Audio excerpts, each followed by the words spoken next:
Hey everybody, welcome to another live stream. It's Saturday, March 11th, and we're going to continue on with photogrammetry and shell work and stuff that we've been doing. So the last stream was on Thursday night. It was kind of a shorter one because we only did a little bit of photogrammetry stuff. But for this one, we're going to continue on a little bit with that. Just kind of look at the results of what photogrammetry looks like in that in the program after you've taken all the photos. And then after we look at that, we're going to continue on with shell work because that's something I just desperately need to get done. I need to get Pierce's shell out and mailed. Not sure if you've noticed. Oh, phone's off, everyone. Not sure if you've noticed, but there are a lot of little improvements that we've implemented. Will has gotten some LED lights that adjust in their tone a little bit so they're not quite so white and sterile, which definitely with my pale skin doesn't look too good. We also have some nicer webcams that thank you to my Patreon subscribers and just everyone who supports my projects and my sales and stuff. You guys are how I was able to kind of boost the quality on this stuff a little bit. Speaking of quality, here's how the show looks like now. I've changed a couple things around, a couple banners. I've made this screen go up here, and now we also have some fun views here. That's a live view right now of my hummingbirds. Those are right outside of my window, and we won't see very much of that. I'll turn it on every now and then, but I think it's neat seeing how many there are. It's about sunset right now, and that's when they go crazy, right before they go to sleep. And then also, aside from hummingbird cam, we've got this awesome desk cam. It's a little taken up by this face shell right now, but now I've got this that even shows even more detail. It really gets in there and shows the detail of this stuff. And another good thing is when I'm 3D printing things, I can move these cameras around and have more of a view of the different aspects. So really quick to start off this live stream, we're going to talk about the photogrammetry that we did the last time. That's what this is. This is actually my vacuform buck that I use to vacuform these plastic shells. It's a little bit of a difficult thing to get this type of complex shape that curves in on itself. But with this buck, you might be wondering how it looks like plastic, and it is. You might be wondering how I'm able to do that. It's a plastic that is able to withstand high temperatures, and then I've also got plaster on the inside. Strengthening it so any heat can't make it buckle from the vacuforming itself, because you have to get ABS pretty hot. Let me bring up comments really quick. My YouTube just doesn't want to bring this stream up.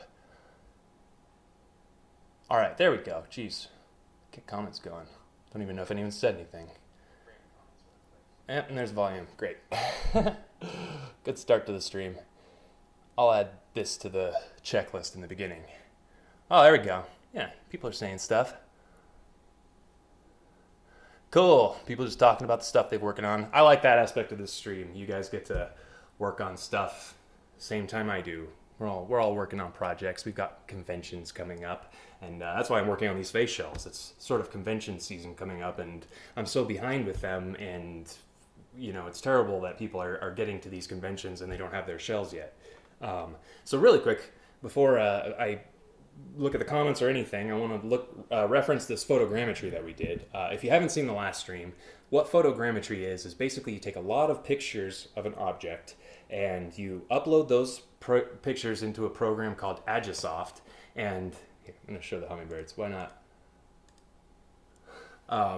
You upload those photos into a program called Agisoft, and that program turns those photos into a three-dimensional model. We're actually going to, we only get to see a little bit of the hummingbirds. We're going to look at the program, Agisoft, right now. So this is the program that the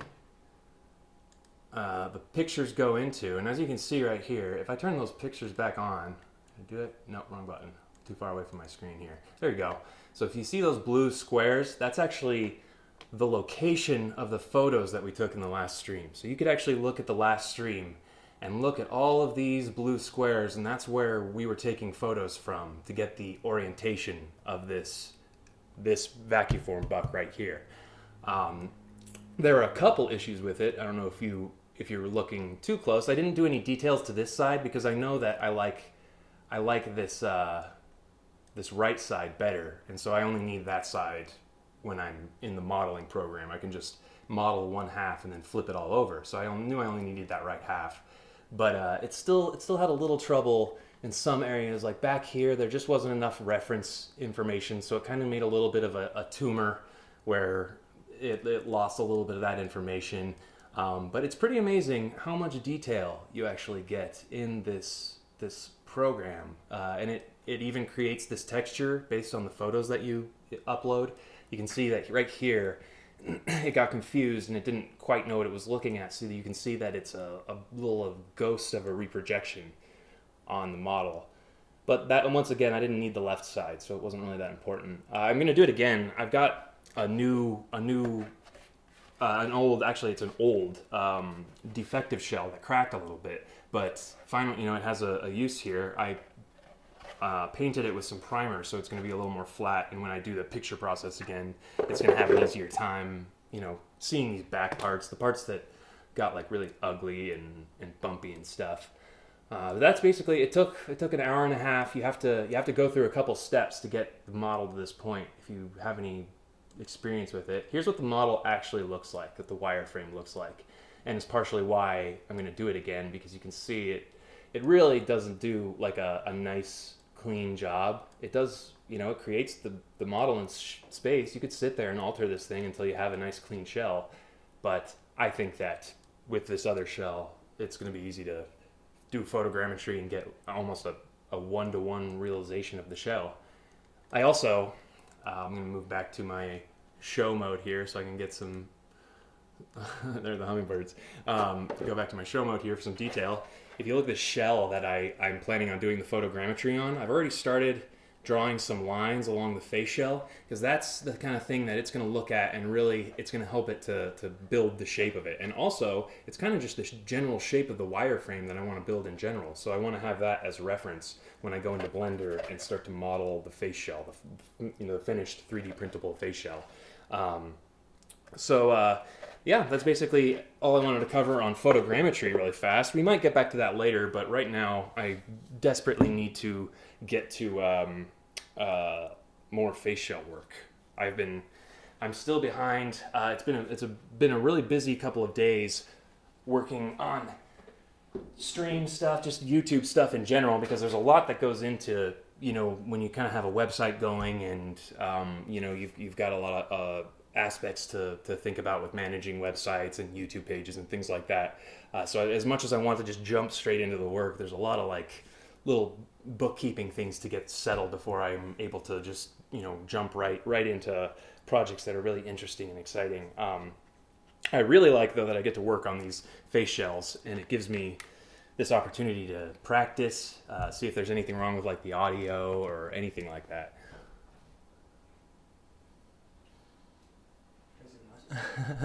Yeah, go for it. Will, everybody. Hey. Will's hand. Everyone's chatting in the comments. It's a good night. Good night of working on little projects. I enjoy these Saturday streams. Kind of a little bit later, so I'm still able to go out and enjoy the Saturday, but it's fun to sit back at night. Okay, yeah, so, sorry, Will's adjusting a couple settings here, and I kind of got a little distracted by that. So, we're going to go ahead and jump in with the work I was doing on Pierce's shell. Pierce's shell is right here. It's the one I showed a minute ago. It's just a little, it's just the ABS shell with all the holes and everything. And we're going to pick up with, I've made his lenses, and I've got the red frames I'm going to use. I actually worked on these red frames since the last time I streamed, because the last time I worked on these shells, a part of the problem was that it a part of the problem was that there were a lot of bubbles and stuff in it, and so wasn't able to use any of the frames that I had. So I took an afternoon to cast these frames and get them back, but every single frame I cast had the bubbles. So I actually think it might be a good opportunity, because I found one that really doesn't have. we can go away from the hummingbird vision for a moment here as I go into the close-up cue, or the close-up cam. There we go. Change cues. There we go. So there's a little tiny bubble. You probably can't even really see it on the camera because it's not different colored or anything. There's a little tiny bubble, but you might see it when you're looking at it on a stand or something, and it just kind of spoils the whole look of it. So I'm actually, since I can't seem to cast one without that bubble, I'm just going to do a little repair technique that you can do to certain plastic stuff. And that technique, if I can find my super glue here, things are walking away.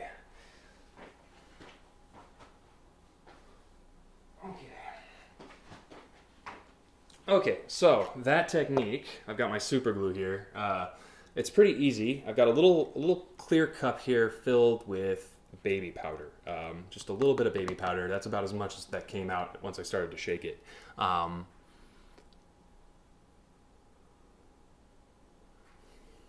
Nice. Chris just said he 3D printed an ABS.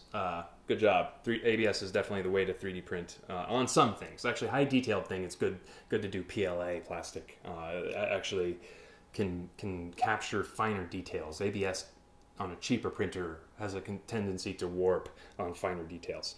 Anyway, back to this little repair technique. I've got baby powder inside of my cup right here, and I'm just going to put in a pretty big blob of super glue, like a pea-sized glob. You can kind of see it over there on the side. Then I'm going to take a popsicle stick, toothpick, and then I'm going to put some paper towel down because I don't want to ruin my nice cutting mat here. Eventually it'll happen, but I don't want to speed that up. So I've got that in front of me, and I'm just mixing the super glue with baby powder here, and it kind of starts to mix together, and it creates a little bit of a toothpaste consistency.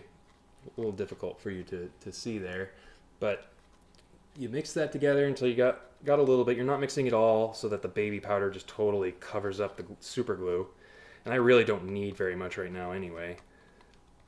So got a nice little paste going here. And then what I'm going to do, I'm going to take the end of my toothpick here, scoop up some of that paste, and you probably can't even see this bubble. It's pretty tiny little bubble. You'll probably see a little white spot when it's done of where the glue is filling.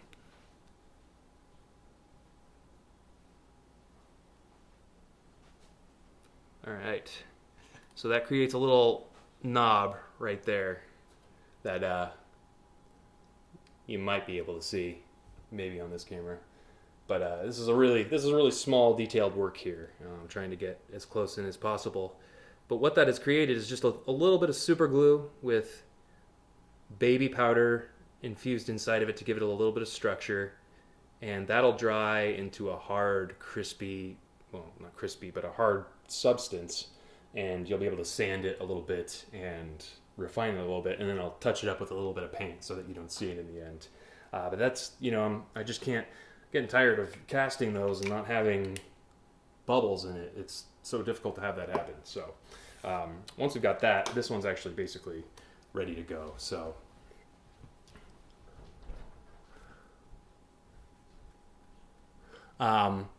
Chris just said he was probably going to print the shell in PETG.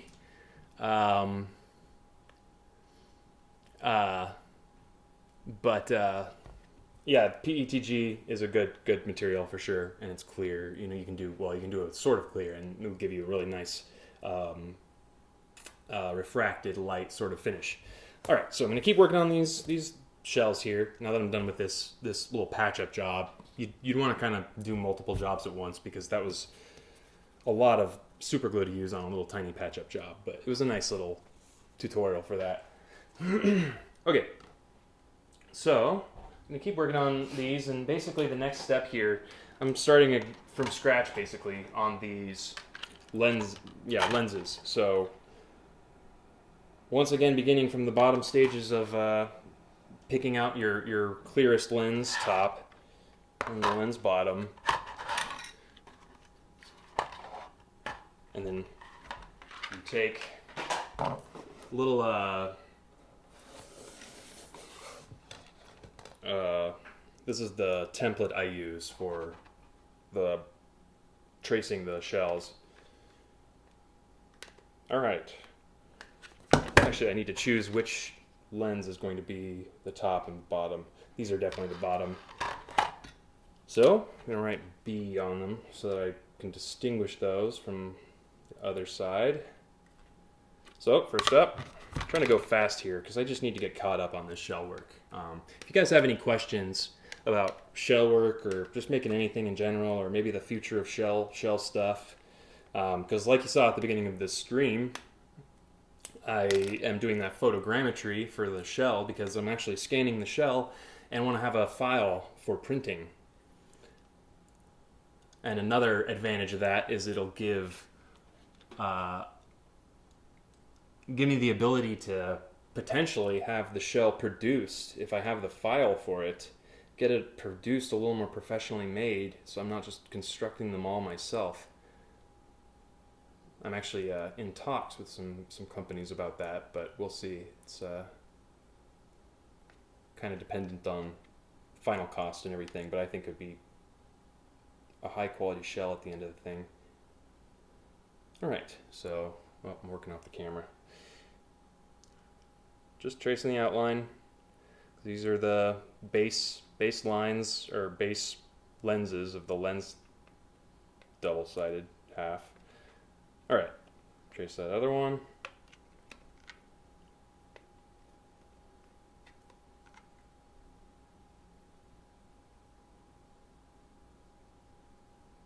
Okie dokie.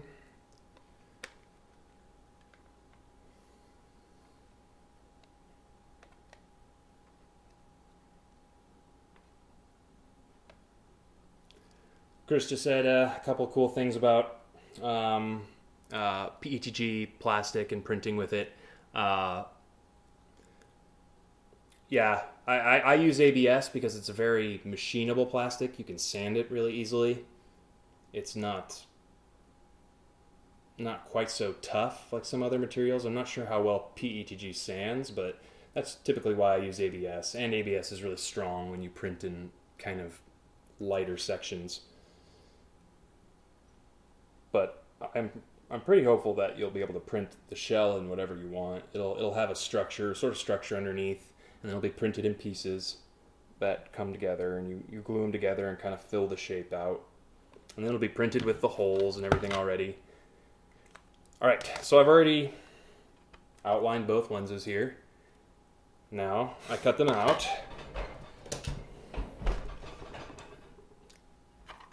I forgot to bring out my 3D printer this time. I really like that thing. Sometimes it sits there and it runs a little bit, but I think the sound of it working and printing stuff really kind of breaks up the just kind of silence of this room when I'm working. It kind of helps out a little bit. But note for next time. It's exciting because now that we have these extra cameras, I'll basically have a 3D printer view as soon as that comes along. See if it's too late for hummingbirds. They might have all gone out already. Yep, they're all gone. It's too dark. That's still pretty fun to watch. Sit in the background and have it going. I get to have it right out of my window. All right. So go ahead and snip it with these airline snips. Aviation snips. I learned something interesting. Aviation snips are usually color coded, so they'll have a red handle if they cut to the left. They'll have, I think, a yellow handle if they cut straight, and then a green handle if they cut to the right. I might have gotten the colors wrong, but I know that since this one's red, I know that it cuts to the left. That's what this one is, but it's interesting that it has that little bit of a difference to it. All right, trying to work a little quicker here. Cutting out the lens shape.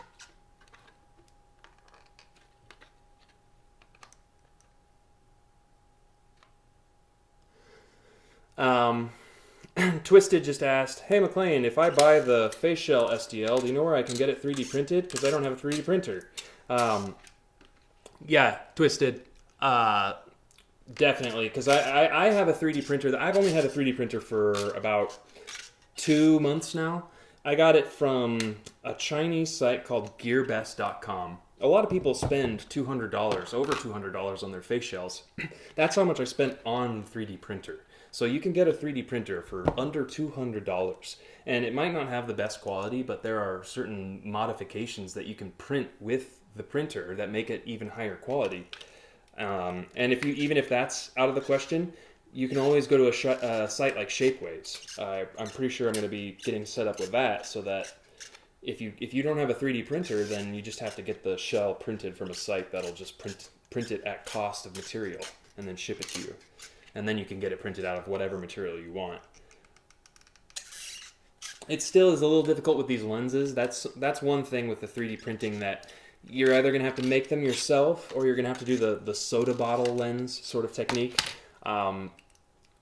Neither is super easy. Maybe I'll someday sell like kits that just have the lens component that you can buy. So if that's the only thing you're missing, that would be easy enough to kind of mass produce for people. Okay, so we remove these completed lenses, and now we're checking to see how well everything lines up based on this eye hole. I can already tell there are a couple places where it's bumping up a little bit. Yeah, so I can tell it's bumping up right here, and it's bumping up down here a little bit. So I always like to cut to the left from the inside like this. It's just kind of my personal preference. A lot of control. I cut close to my fingers, but I never really am at the risk of losing control of it with the way I cut. It might look a little scary, but I'm kind of bracing it with my finger.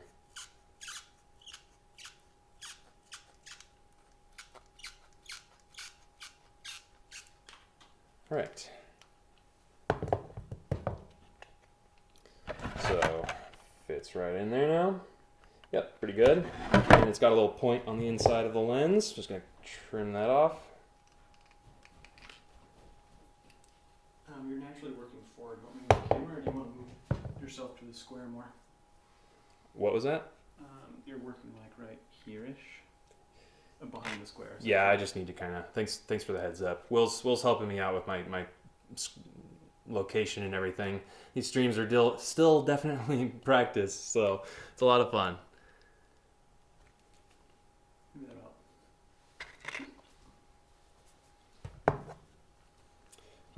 Chris Moore just said time to print the other web shooter. Web shooters are pretty cool. I want to do some models for those, because I have some flexible filament that I use to print certain things, and it's a certain urethane rubber that is a high temperature malleable. It prints like all the other plastics, but this rubber filament, it works in my $200 printer, and so I want to print certain things like web shooter. You could have a web shooter that actually folds and is a rubbery, and then the front part actually is flexible and goes down into your palm.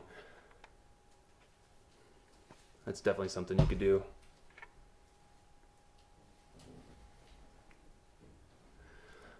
Sean asked, how long before we can buy the 3D printable face shell file? I have to work on these shells right now, because I've got a couple people that have been waiting on the list for so long, and they have events coming up soon, and so I really have to tackle these at the moment. But I am still, that's kind of, this photogrammetry is me working on it in my little bit of spare time. And so I think with this newer photogrammetry shell, it'll be really easy to scan it and get a really detailed, high detailed model up in there. And at that point, it's just kind of a matter, once you have the model of the face shell, it's just a matter of kind of separating the frames, the lens form, the shell itself with the magnetic attachments, and then extruding the thickness of it a little bit to whatever thickness you need it to be, maybe putting the air holes in it, and then splitting it into the pieces, the sizes. I mean, maybe into 4 pieces. Four might be a little too much, maybe into like 6, half down the middle, and then into thirds. But, and then there's going to be the possibility of doing the moving jaw too, because it has to be split anyway. So it could be moving jaw where, the jaw out here snaps into a jaw piece underneath, and then that jaw could just be printed in one piece and be a lot stronger. So it's really exciting stuff. We're gonna have some cool stuff. That stuff excites me, and when I get into a project that really excites me, I work quickly. That's kind of when I'm at my best. And so that's why I'm forcing myself to get this done, because it kind of seems like these streams are the only time I'm able to work and get these face shells done. Once I get those done, tonight even, I might finish drawing my lines on this shell, do the photogrammetry of this, see how it turns out, and if I'm able to ship this one as soon as Monday, then that frees me up, I think, a little bit to maybe marathon and get this STL file done. And then the other people who are waiting for their face shells, if they're still waiting, it kind of gives them an option. I'll give them the files for free. Maybe I'll even give them a free Shapeways print of it for being so patient and waiting so long. And then they have an option. It might still take me, considering how long these shells take me, it might still take me a long time. So if I kind of rush and get this ASM2 shell done, it might kind of solve a bunch of problems at once. So I think that kind of makes sense. So I'm gonna get this done right now, keep working on it, and then later I think I'm gonna start the photogrammetry process on this.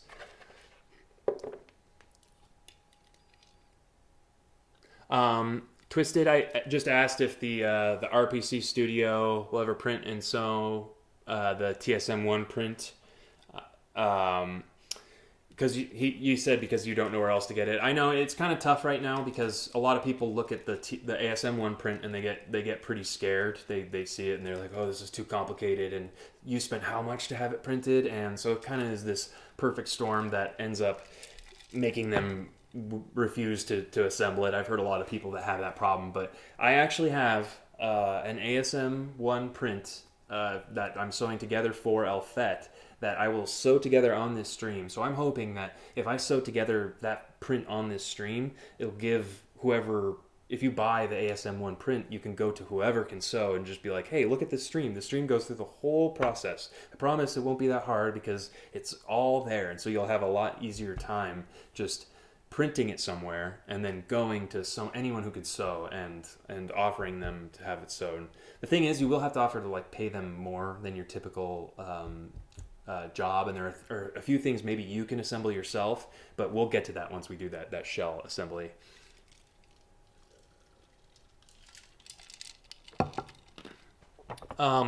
Winter Boy just asked how thick are my face shells, and this is a 1/8" thickness ABS plastic. It seems kind of thick, but the reality is that's how I'm able to vacuum form. They end up being only about a 1/16 of an inch thick in the back, but they're still pretty thick around the front. That's how I vacuum form such a curved shape in a small vacuum form frame, is that it's a thicker plastic at first, and it heats and it droops a lot, which is what it's designed to do. All right, so I've got this lens over here. Just have to make sure it fits in nicely. So otherwise, if the edge sticks out, it would just make it stick out on top of the mask. All right, it needs to be trimmed up at the top and a little at the bottom.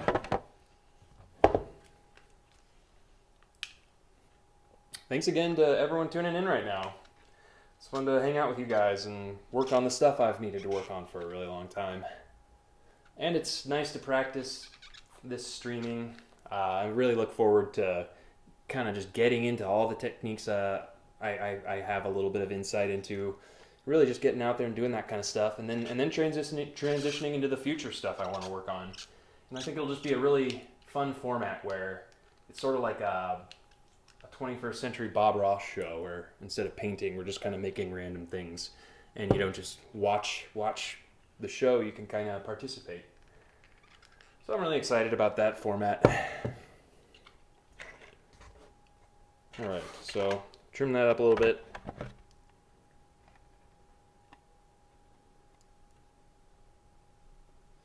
Yeah, the stream is really great because it just keeps me focused really well, because sometimes there are so many little changes and steps on these shells that I'll do something, I'll finish one of these steps and not immediately remember what the next thing I have to jump to is, and I kind of get distracted and walk away, and that can just be it for that day work. And this stream is great because that can't happen. I have to just sit here and do this.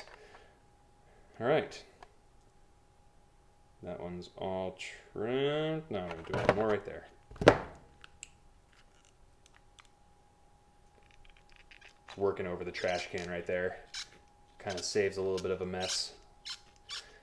I already have little pieces of plastic all over my floor anyway, but why not try to mitigate that a bit?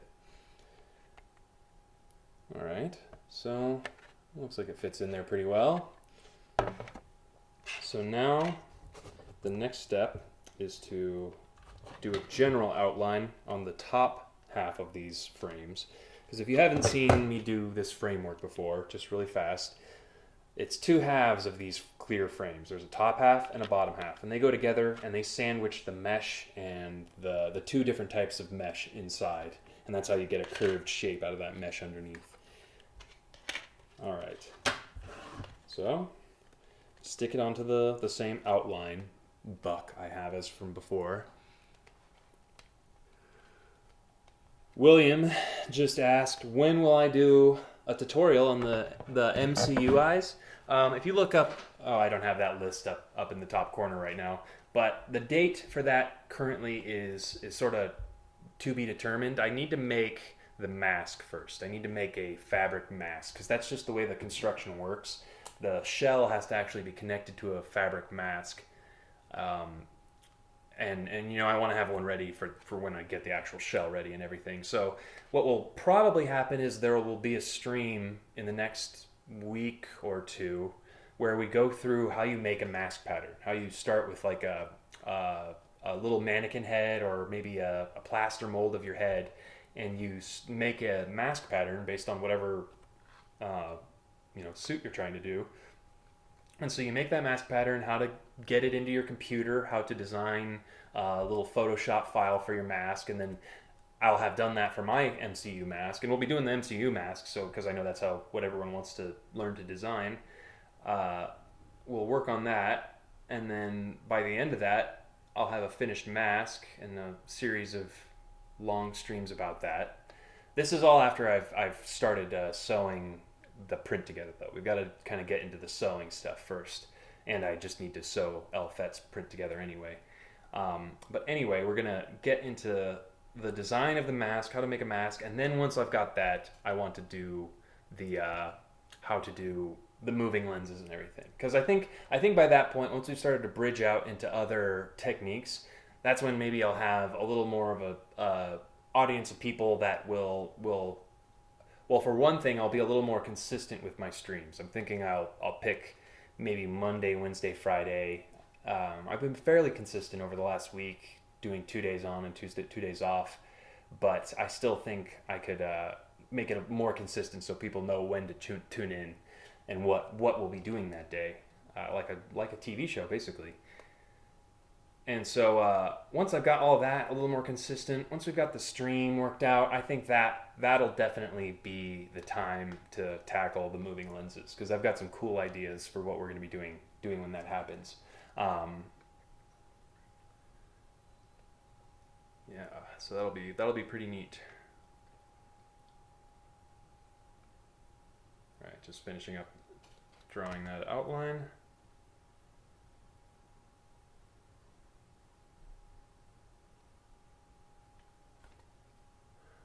Laurent said hi. Hey, Laurent, how's it going?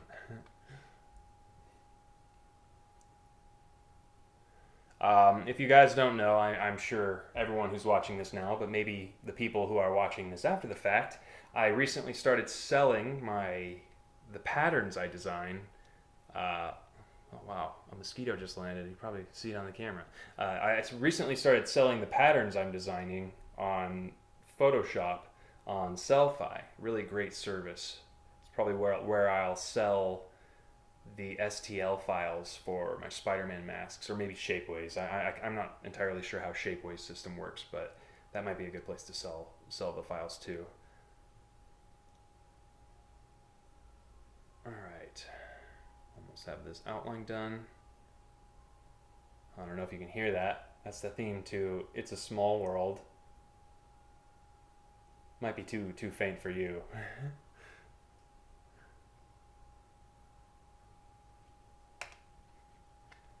That's great. Yeah, Will's upstairs, busy. He's big shout out to him for helping out this afternoon. He got his lights this afternoon that are really incredible, LED panel lights. Um, but big shout out to him for helping out because he's neck deep in editing a feature film right now called Boogeyman Pop. He's in Act 2 right now, and he's got a bit of a deadline coming up with it. So it's really awesome for him to help out with all this stuff. So big thank you to him for all of that. If he's probably watching upstairs, monitoring quality. He's come down a couple times to change certain things. All right. So I'm using a different color here, and I've got my old frame, the first frame that goes on the bottom, and I've lined it up with the top frame a little bit with the outline that I have, and making sure that they just press together perfectly, that they really are stacked like, spoons or something. So I outline that now. So that's where I'll actually cut, not that other outline I drew. Do the same thing on the other side.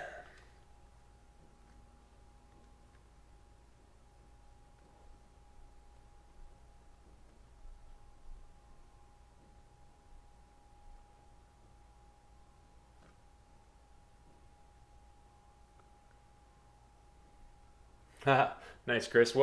Chris Moore just said he printed out a little fan duct that cools the plastic better on his printer. I did the same thing on my printer. It just kind of more evenly blows the air out over your plastic as it's extruding it, which is kind of important for some plastics. Some plastics you want them to just basically harden right as soon as they come out of the extruder. What printer do you have, Chris?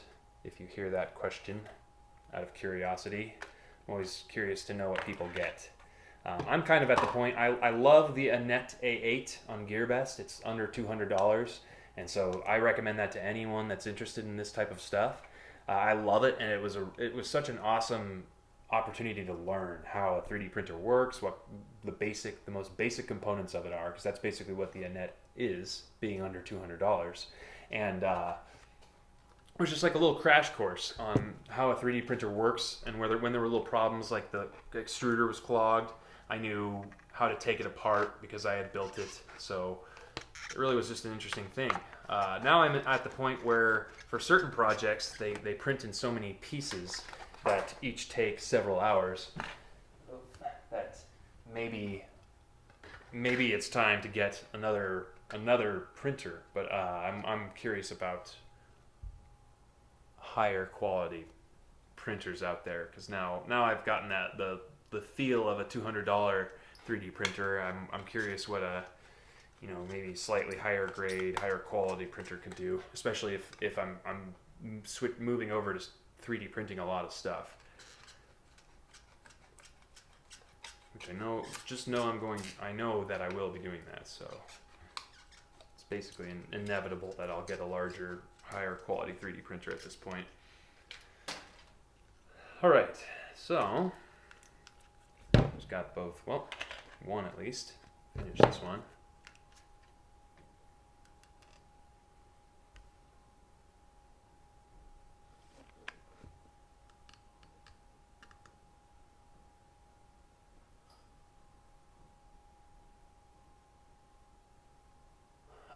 Twisted just asked if he sends the file to me, also will I sew it together? No, just to make that clear. Right now, I am not. I don't. I have a lot of trouble just sitting down and getting the shell work done, just because as soon as a project like this kind of loses its kind of new factor and exciting factor, it kind of gets difficult. And that for me also is sewing suits together. I tried to do that a few years ago, and I really struggled with that too. That sewing suits together can be several days of just sitting straight, working just diligently at the sewing machine. So I applaud those who have the ability to sit and work. I'm sure they're getting well enough compensated for it. But I really like to, when I have time to work on projects, I like to work on new stuff and focus on new stuff, like this photogrammetry stuff. It's really amazing things that are coming up. There's a school bell. That's the food truck that drives around my house and makes a ton of noise. Gotta love Los Angeles. That was my fridge that just kicked on. That's kind of one of those newbie streamer things, but I can't just unplug my fridge for several hours and have all my food go bad.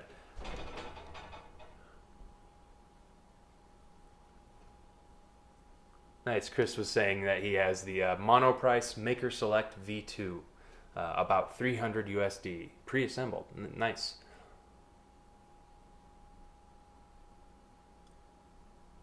Cool. I'll look into that for my next printer, because I'm pretty excited. I want to kind of move on and grow my little printer collection. So I'll look into that.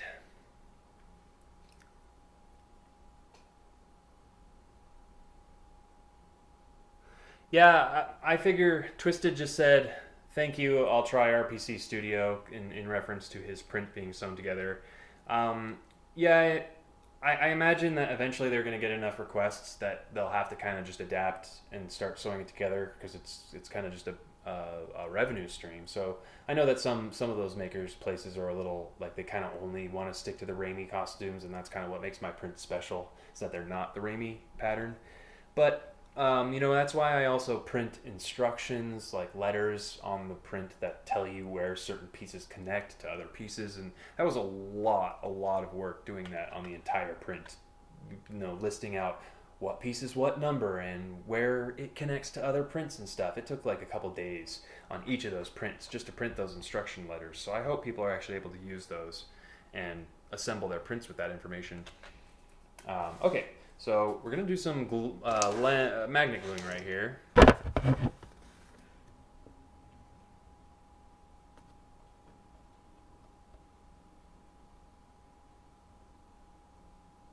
Oh, Laurent, I see your question now. He just asked me to scroll up for that question of, do I know anyone that prints in colored fabric for that file? Yeah, I know that you've been wanting to get that done for a while. I do want to, since I do have a printer that I've worked with here and I can continue to work with them, it's just that I kind of, when I try to add those extra layers onto the stuff that I'm tackling currently, it always kind of has a consistency to just slow it all down a lot. So I typically try to handle face shells first and then move to prints. But eventually, hopefully, now that I'm tackling the massive amount of labor that these face shells take, if I'm just selling 3D printable files, then I wouldn't mind if I was that service that was taking people's orders, even if it was an order for my print, and printing onto pink and light blue fabrics. Because I already know where to get the fabric. I already know, I talk to the printer and everything, and it's pretty high quality. And then that way, people could also send me other files that they want to have printed on colored fabric, and I could do that for them, kind of offer that service just through being the middleman between me and the printer. Because they don't, if you are unaware, if you're wanting to do dye sublimation onto colored fabrics, it's really hard to find a company that will do that for you. They only want to do orders that are really large, like a lot of lot of yards, like over 100 yards is most printers' ideal order size, because they have to heat up machines, and they have to really go through a lot to get it started. And so all people think that they can go to a printer with a file like mine and ask to have one half printed on blue and one half printed on red, and like maybe hand them a stack of fabric. But no, the printer needs a big roll of the fabric you want to print on. They need an actual roll of the spandex, because it has to be tight and machine wound onto the roll. And they want to print enough yards, I think at least several dozen, if not 100, to justify the price of doing that.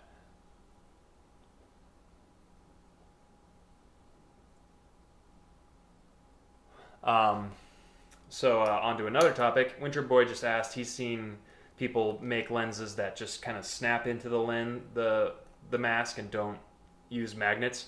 Yeah, if you find a way that works and doesn't like damage your mask, or have like your mask doesn't get in the way of that. The movie face shell has a partial snap in part. The front definitely sinks into a little bit of a groove, and then it magnetizes on the back. So I think, yeah, if you had a combination of those two, where it kind of sunk into the front and then magnetized to the back, that would be a pretty easy setup. But I've just been doing magnets. I kind of like the control that you get with magnets, as opposed to having to build the little tab part that would come out and go into the shell. But whatever works.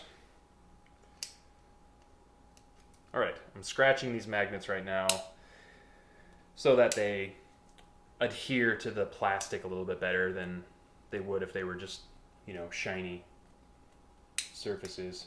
And I'm using a little tool I built that has a magnet embedded inside of it. And what that does is it makes sure that every single magnet I touch is going the same direction, so that it's never a guessing game when you're making someone's shell of what direction the magnets are going to be going. Sean just asked,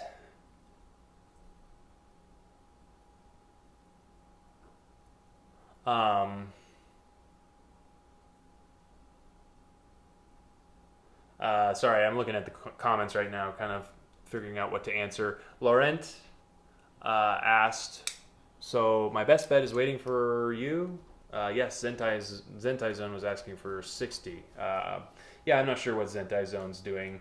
I'd keep looking, because once again, I've got quite a bit on my plate right now with all this stuff, and handling prints isn't too bad, but it is a bit of shipping and receiving and things like that. So maybe I can throw that on, because that would be I know that there are a lot of people waiting for that kind of stuff. So we'll see, and then I'd have to kind of figure out how I would work the price of fabric and how all of that would work.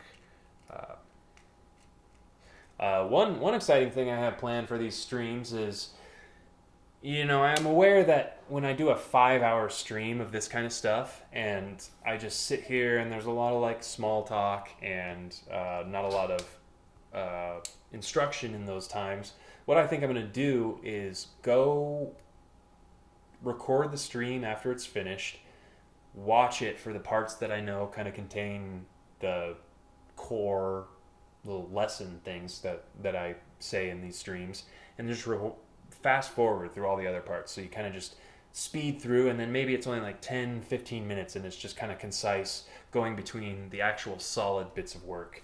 I know that the facial one, I've just been doing facial work over and over, and it might get a little tedious for people wanting to learn new information, but I think that'll be a good way to get new stuff. Like the MCU shell, when I do the MCU tutorial, I definitely want to have the ability to fast forward and make a nice, clean little video.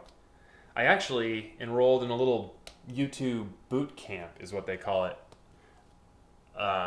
where for their creators, they kind of go through the process of teaching creators how to market themselves a little bit better if you have a YouTube channel kind of like this one. And so it goes through certain things like an intro video. Like I don't really have an intro video for my channel right now. And so I think I'm going to, go through the process of kind of filming a little 2-3 minute video that kind of breaks down like what I make and kind of what I do, what this channel's about. Might try to make it kind of like funny maybe. Because, I'm hoping someday it kind of lightens up and it's kind of a little more of a watchable funny thing. Rifty says, hey Rifty, what's up? Thanks for watching. And thanks to all you guys for tuning in. I appreciate you stopping by.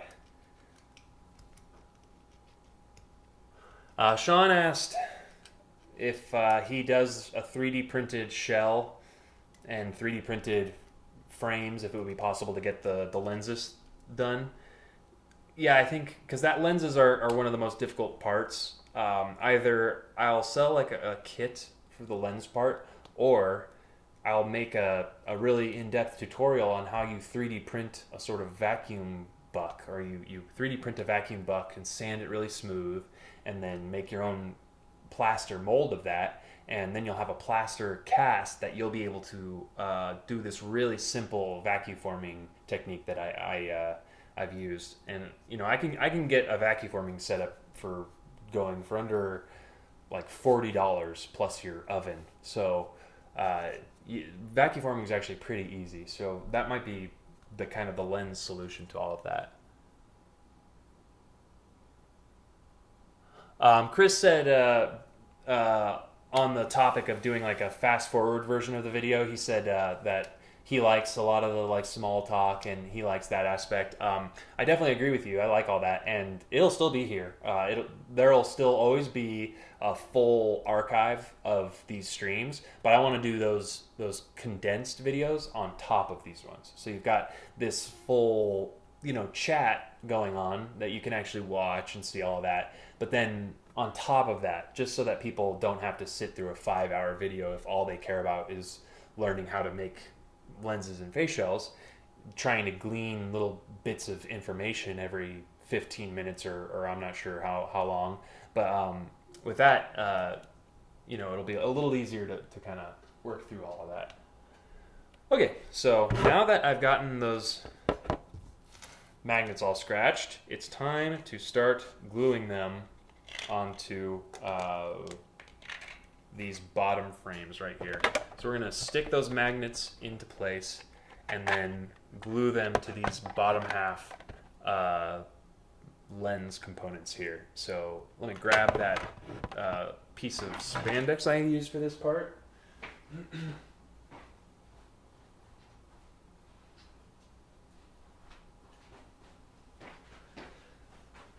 I also grabbed this really fast. We did this on, I think, the first stream. This is a lens that was made just with a 2-liter bottle, just from the cap of a 2-liter bottle. And this is the one that I just cut out a second ago. These are the difference between the two. So we were saying a second ago, like how do we get these, or how do we do this? I think this might be a totally viable option. It's not perfect, but here's a bent Spider-Man frame right here. That looks pretty good. That's a pretty good curve it's got to it. If you wanted to make a Spider-Man frame and you didn't have the money for vacuum forming or anything like that, I think this might be the way to do it. Or a way to do it. It's not perfect, it's not totally accurate, but you could definitely do that and get a pretty nice result out of it.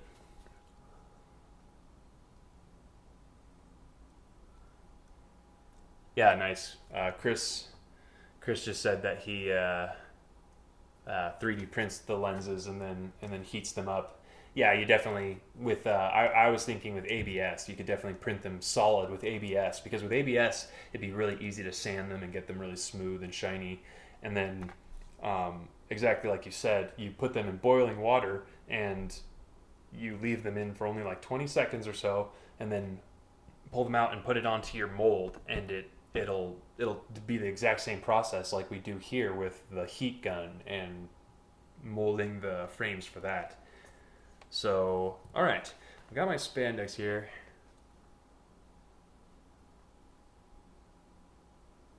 All right, so I'm gonna go ahead and start putting magnets on here. This is Pierce's shell still. You know, this shell work is slow going stuff.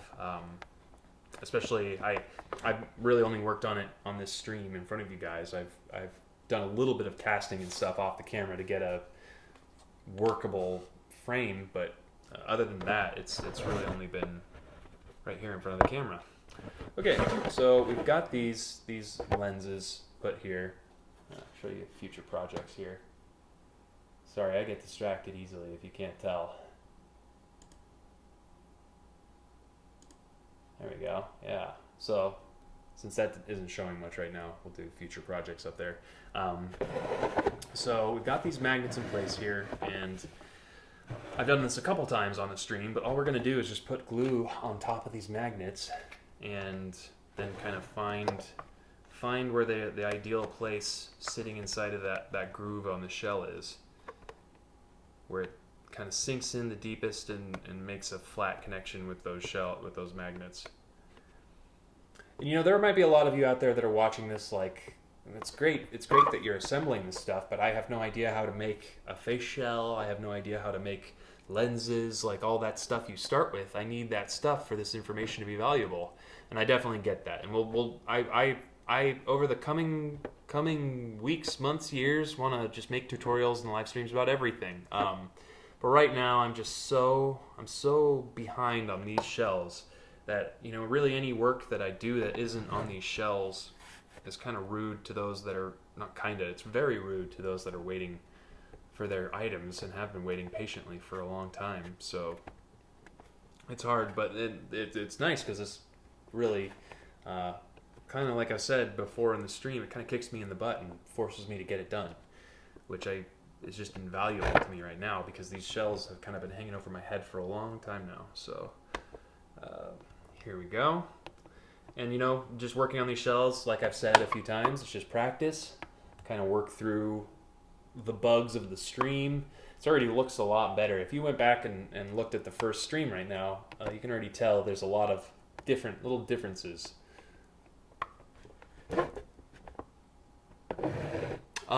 William Pemberton just asked, how early do you start working on a costume before a convention? That really depends. For me, personally, I just honestly don't frequently wear costumes to conventions. I rarely have actual finished product done in time. So I wouldn't be the best person to ask for advice on that. But usually, I mean, you wanna think like 2 months in ahead, I'd say at least. Have 2 months so that if there's any materials that you have to like order offline or anything like that, you're good for that. But honestly, if you only have 2 days, that's fine. Just come up with solutions. You'll face little problems, but like that's kind of, you know, sometimes the stuff like that is a little bit better because it's represents a challenge you had to overcome.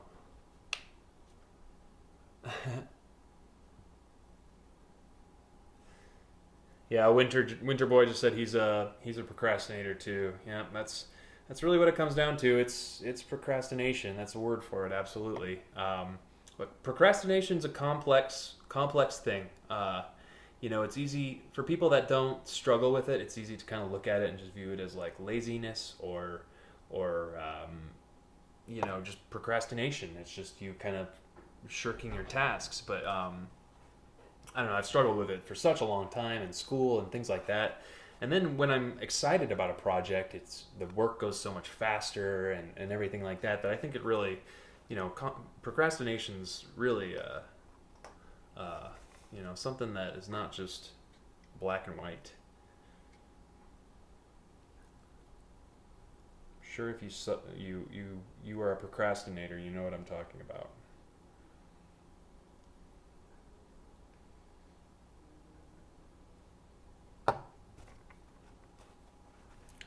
Silence. I really do like having the 3D printer running in the background. I just like the neat little sounds it makes. I want to have the 3D printer print the photogram I showed you at the beginning of the stream. It's not a perfect model, but it'd still be really cool to see how photos of reality put into the computer and then printed out in reality again, it like just kind of is a neat futuristic sort of thing.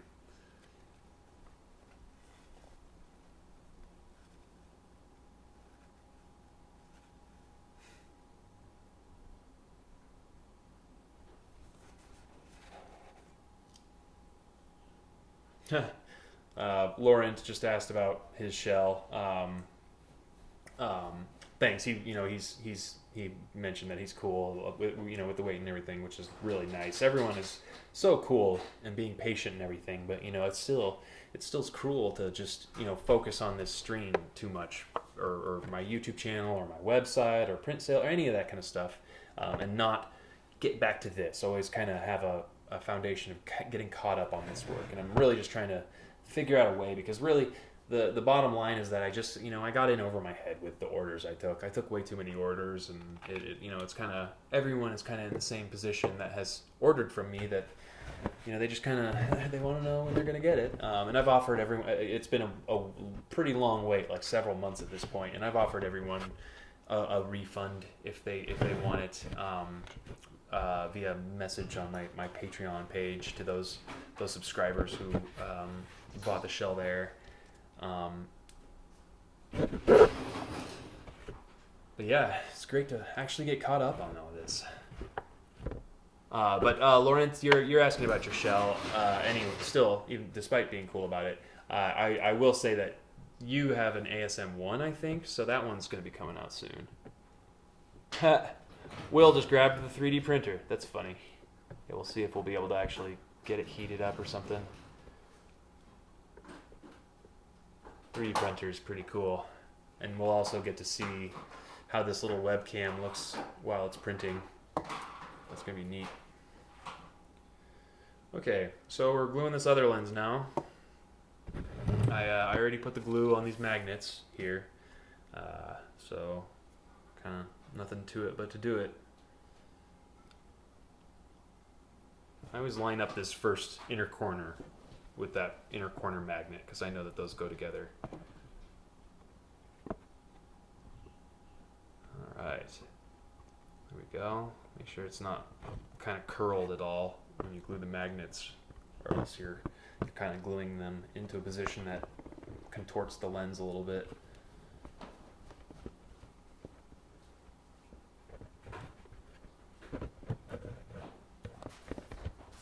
Alright, so I use these extra magnets to kind of just seal it down. Yeah, we'll see. Hopefully that doesn't sound too horrible while it's warming up.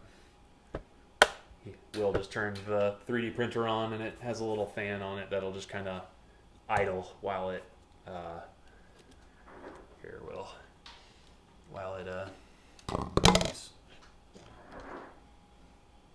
warms up. That's the end of my thought there. All right. So I got that guy all glued in there. That's the bottom layer of my lens stack with its magnets on there. Pull that off. And pull these top magnets off, always kind of pulling away from the magnets so they don't slide off and want to stick to it while they're freshly glued.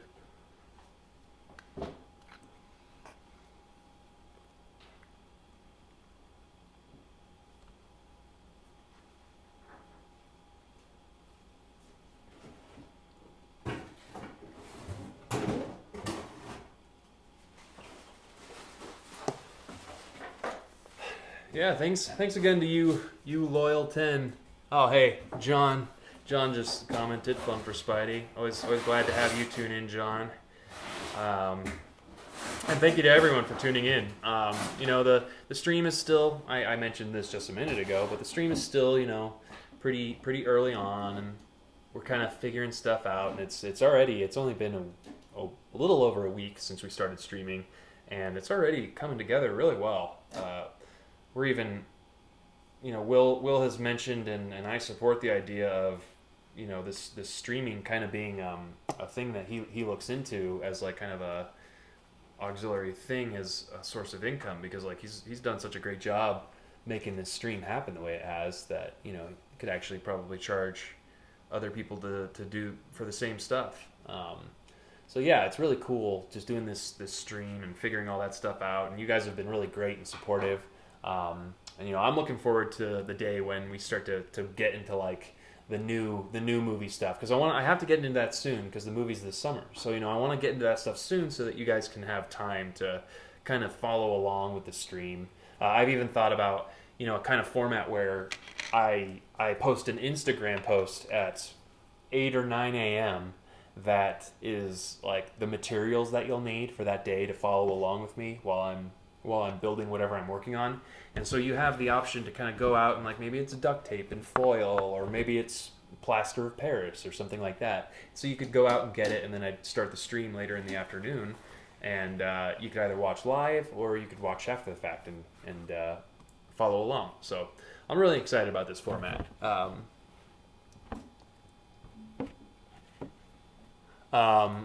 Laurent just asked how tall I am. I'm 6'2". I'm sitting right now, but when I stand, you can kind of tell that I'm a little bit taller.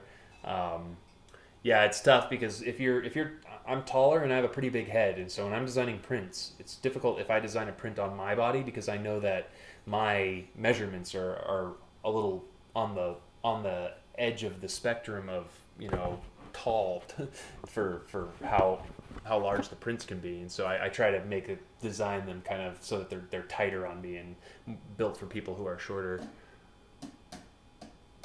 And you know, honestly, the design is really good.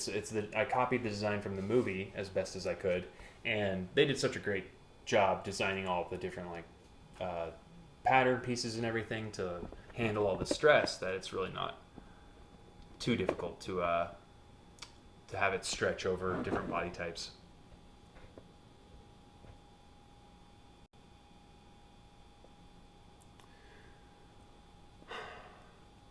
Oh, Rifty said he had to go. Well, he might be gone, but thanks for tuning in. Then Fun for Spidey said, looking good, thanks. Chris asked if there are any suggestions for the gold mesh for the Spider-Man lenses. That's pretty tough. You can just do gold tint. You wouldn't have like the same curvature as these guys right here. These have a nice gold tint on them, and they have a nice curvature to them, and that really gets like accurate to the movie. But if you just did gold tint, you'd be fine. I think you could still have a good lens out of that without it being the correct. William just asked if that's the Annette A8 printer, and he said that he has one and he can't get it to work. Yeah, William, I have one.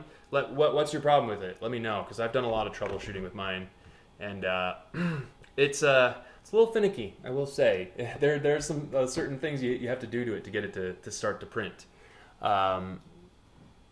I'm curious what your problem with it is. I'm wondering if maybe it's the fact that the extruder has difficulty getting to the correct temperature sometimes, and I've had issues with that before, but I have little workarounds for that.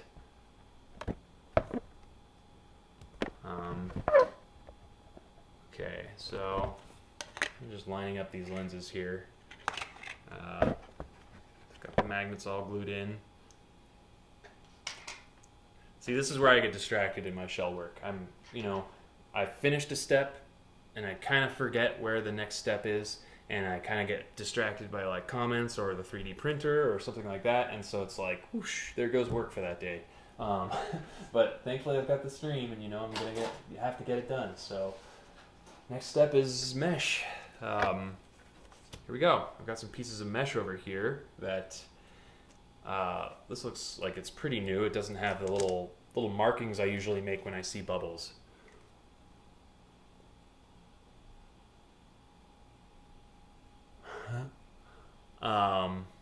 William, what's your problem with the Annette? You said it only prints batarangs. I don't know, maybe if you're joking that you just are printing a lot of batarangs. But Chris asked, do you use Cura? Or what slicer do you use? Yeah, I use Cura. Cura is the best for sure for the slicing program. Because when you're doing 3D printing, you have objects and models and things. that are recognizable by 3D programs. And then you need a program like Cura, Cura. You can go and look at some tutorial videos if you want to see how it works. But you have a program like Cura that will take those object files and it turns them into the information that the 3D printer needs to know in order to print the object, where it needs to move, when exactly, essentially. And so that's what Cura does.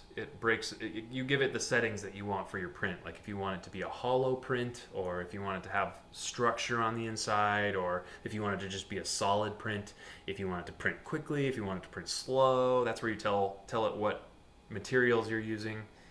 And so, yeah, it's really fun. And it's amazing what you can do with it. It really has kind of changed the way I work entirely.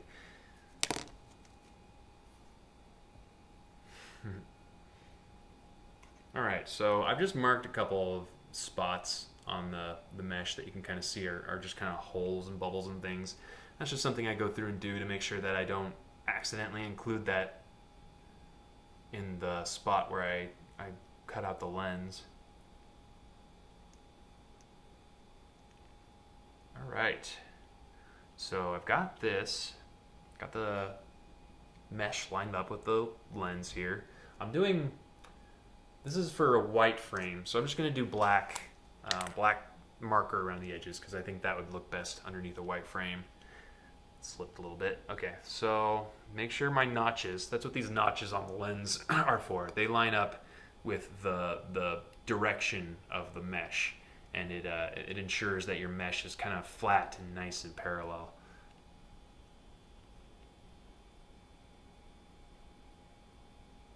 Oh, that printer sounds lovely in the background. I need to get it working on something.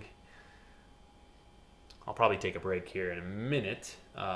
Just a quick little bit of a break so I can get the 3D printer started, and I'll also probably take these outside and sand them because I don't like to sand inside of my house. It just creates the worst dust.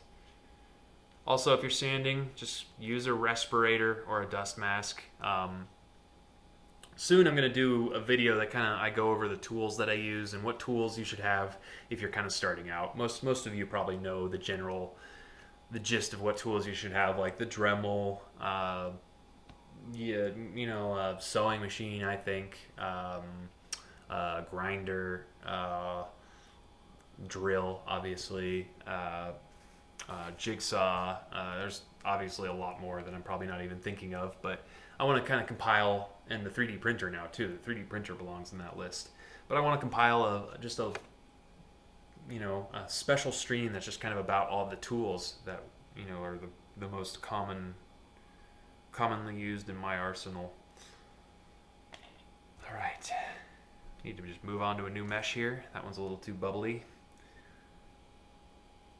So I'm just aligning this mesh with the lens. I'm pushing in from inside so that I make sure that it's getting as much of that curve shape as I can get into there.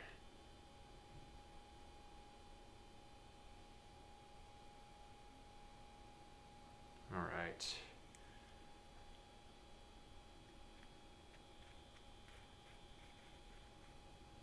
Hey, it's Pierce. Hey, Pierce. We're finishing up your shells. Sorry, that means I didn't get it in the mail today, as you can see.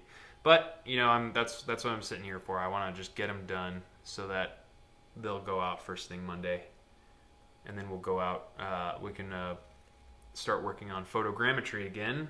Get that shell ready to scan.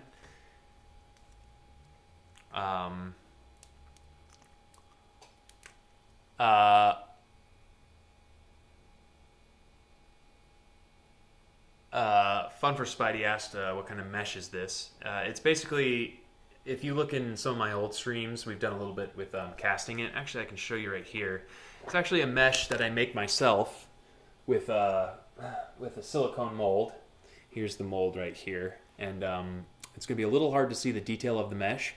And usually I do this over a trash can because it creates a lot of little things that pop off while I pull this out. But I've pulled it up, demolded it in a couple other streams. So basically, you've got this. This is a silicone mold. Basically, it's flexible, and I've cast liquid plastic onto this mesh surface, which is a silicone mold that I've made of a speaker mesh, speaker grill. And the advantage there is then you get a plastic duplicate of it that's much easier to work with and bend and create in white material, and you can create multiples of them. You just have to find an edge here. Here we go. Almost have one here. There we go. Maybe.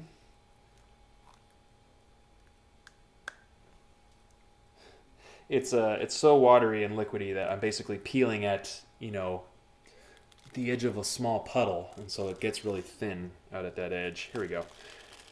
So we're just peeling the mesh up off of this silicone here. Yeah, that's a pretty good one. Yeah, and this is how I make my meshes, and it's I cast it with a white material, but occasionally I'll cast it in black or red or gold or whatever color is kind of called for. Pierce asked about his shell again. Yeah, well, that's why we're sitting here and working on it. I definitely want to have it out on Monday, so you'll get it by Friday for sure. That's why we're here on Saturday night working on it. I know that everyone it's moving into convention season here, convention and appearance, and that season is approaching. So I know that everyone's super eager to get their things. Got to get them out there. So what I do here, I've got the outline marked on the front of the mesh, and I need to do a little bit of sanding and cleaning up to the back of the mesh so that it's nice and clean. I hold the mesh up to the light here. You can see it on the small screen. And I make a slightly larger outline than what is on the front so that I sand a little larger without sanding away my outline.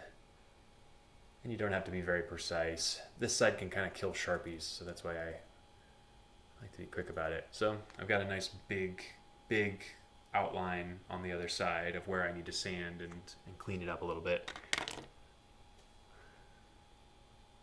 All right, thanks for stopping in, Pierce. Yeah, it's a pretty fun Saturday. I'm glad I got to stop in here and close it out with a little bit of work with you guys. All right, so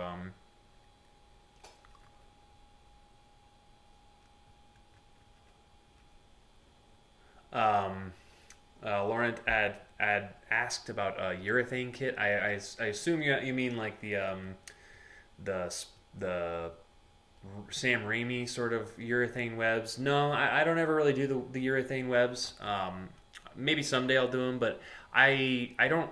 That's not how they did them in the movie. They didn't do the urethane webs in the movie. They look pretty good, but I am concerned that when you get really thin with urethane, you're kind of getting to a point where you might be risking breaking it. That's kind of the same for everything, but if it really is still a lot of effort to cast the webs and clean them up and stuff. And so to me, the idea of just puff painting, which I've kind of gotten down to a science, for me that's always how I do it. And I don't really, as you've noticed, I don't really handle a lot of the production aspects of the suit anymore. I don't like sew suits for people. I like Elfette is my friend, and that's why I'm sewing that Spider-Man 1 suit, and he was the one who commissioned the first one, so it kind of seemed perfect for that. And then he's also traded me some fabric. Yeah, I know. I'll go on a break in a second here. He traded me some fabric and for the new MCU suit, and that's why I'm sewing his thing together. But otherwise, I really, I'm just not. I'm just so terrible at sitting down and working for 8 hours a day, which is terrible because that's just a job, but it's hard to find that time to do that. And get these items out because that's what it takes. So it's really difficult to do that. And this is what I want to do. I want to do the stream. I want to move on to new stuff. And so it's kind of difficult when I know everyone wants the suit sewn and their shells made and stuff like that. And different things made, but I'm not kind of basically bottom line is I'm not a factory, not yet at least. So I don't just pop out all these different things. I'm just a guy working alone. Well, other than Will helping me out. Will's my roommate here. This is just the living room of my house right now essentially. So that's a big part of the practice is how this stream and this setup and all that works in your living room. And we collapse everything. We fold up the green screen and all that. Okay, so I know that that printer is annoying to.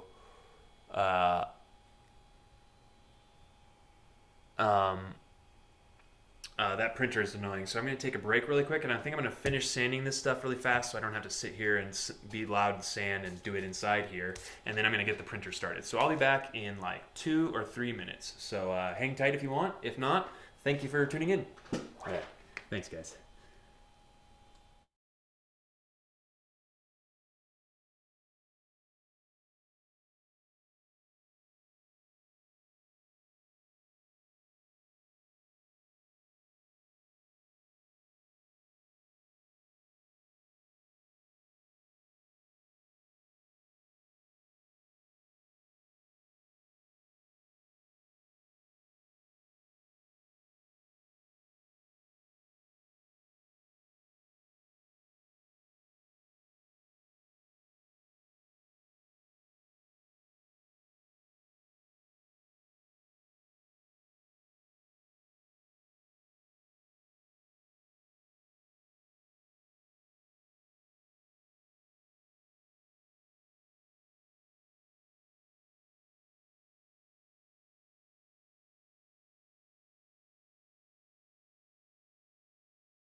I had to find my mouse, so I walked away there. I think, yeah, I can see the printer working here in printer mode. Yeah, and it's printing. I actually didn't check that, but it looks like it's doing its job there. So that's kind of a neat thing to have going up in the corner, kind of break the silence a little bit.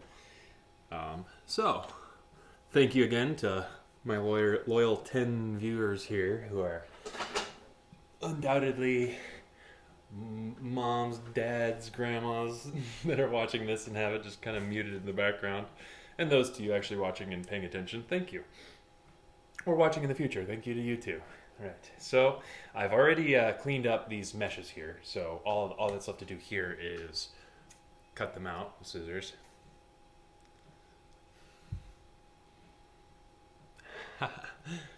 Thanks, Griffin. Shout out to Griffin, loyal viewer so far. Yeah, hopefully it gets more fun, and not that it isn't fun already. I think it's fun, but I think it'll be if you look at other streamers, they always have little things going on, little games. Kind of figuring that out for myself right now, how that works, because it can be a little daunting going up and getting in front of the internet every few days. And I'm trying not to share too much. I don't, as you might have noticed, I don't post a ton of Instagram posts or Facebook posts on these streams in the last few days, because since it's so much practice and kind of getting the hang of the stream, we've had some initial audio issues, like I didn't bring audio up right away in the last stream, and little things like that that we keep running into, but then pretty easily solving after the stream is finished. But those are the little things that I wanna get a little ironed out before I kind of try to get out there and really share these and try to build a large, more diverse viewer base. But I think that'll eventually happen, especially when I'm streaming a little more regularly at maybe in the afternoon sometime, maybe during the week.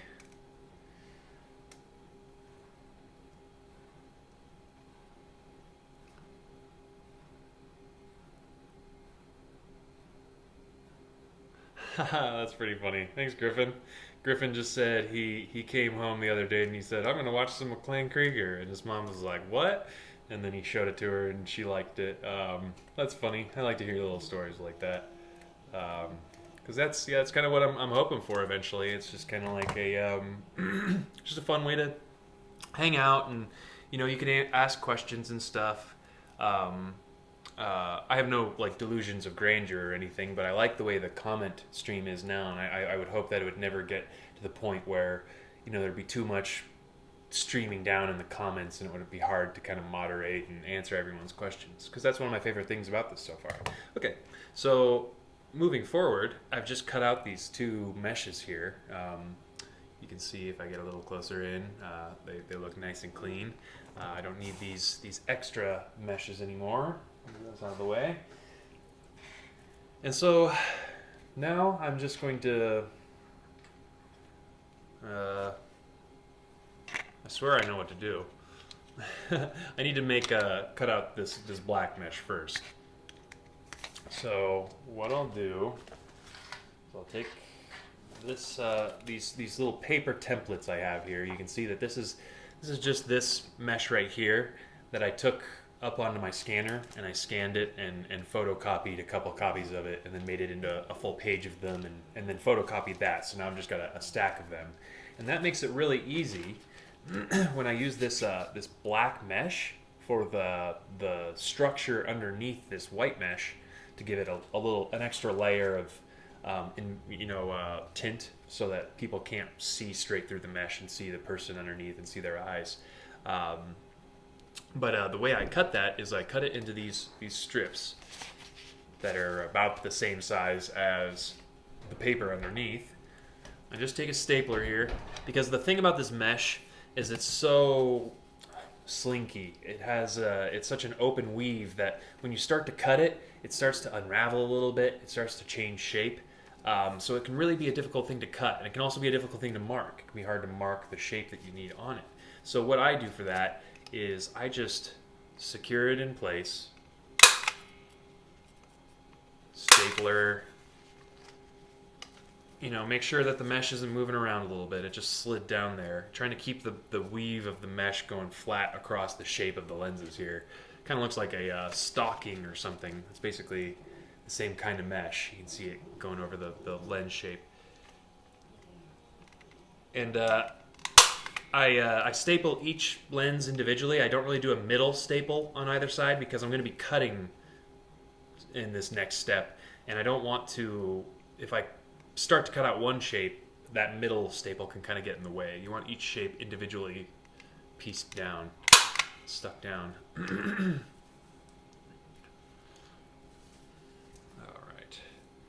And it's, even this is difficult because this mesh just wants to go all over the place and change shape with just the slightest touch.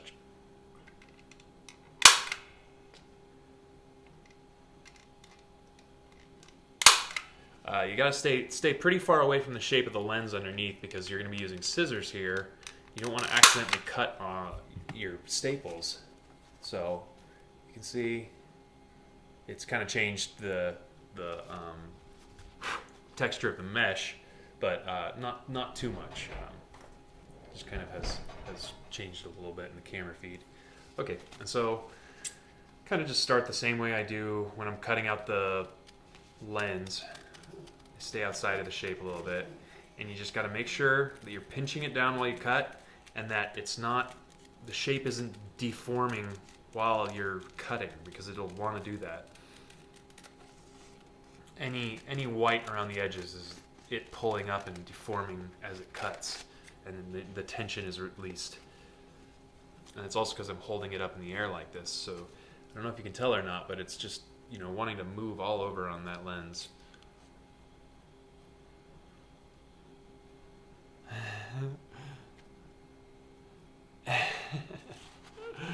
Oh, that's funny.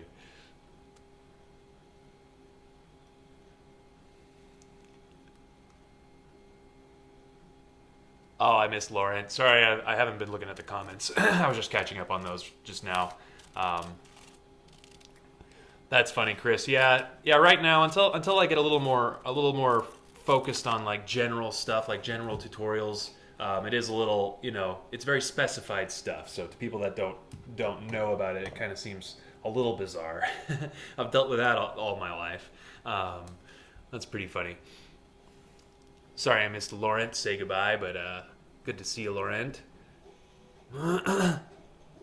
Griffin said that he cut a lens out of a Pepsi bottle and then it scratched very quickly. Yeah, that's the biggest problem with the Pepsi plastic, is that it will scratch. I really don't think those types of scratches are the end of the world.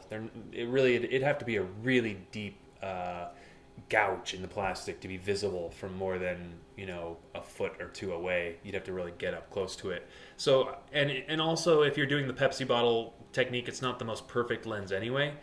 So you just have to, you know, kind of take the good with the bad. It's awesome that it's a free lens. Like I've got one here, and if you really get in the light, it's got a bunch of little scratches on it because they don't care. You know, bottle manufacturers don't care about getting scratches on things. Maybe this paper towel will work. Try to get a white surface up inside of it so you can see how it looks when it reflects the light. But yeah, you really just can't see stuff like that on the final lens, and then especially when it's someone looking at it from a distance, like people always are, they really can't tell.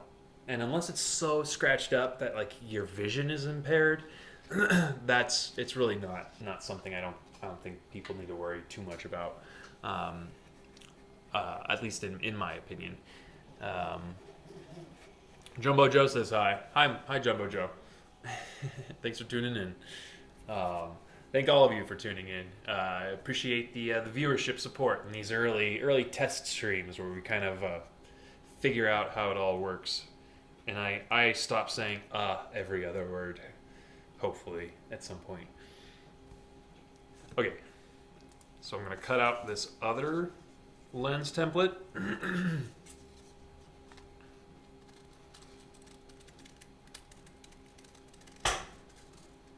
Just have to pinch it down. I don't know what just fell. Oh well. Just have to pinch it down as you cut around.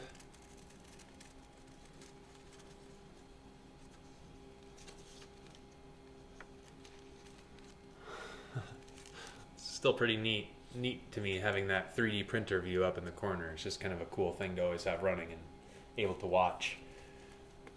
I need to get a Spider-Man mask up into the frame too.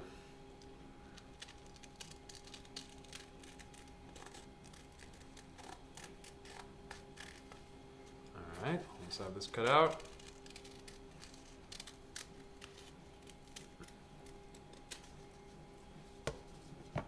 Okay, so that's 2 meshes right there.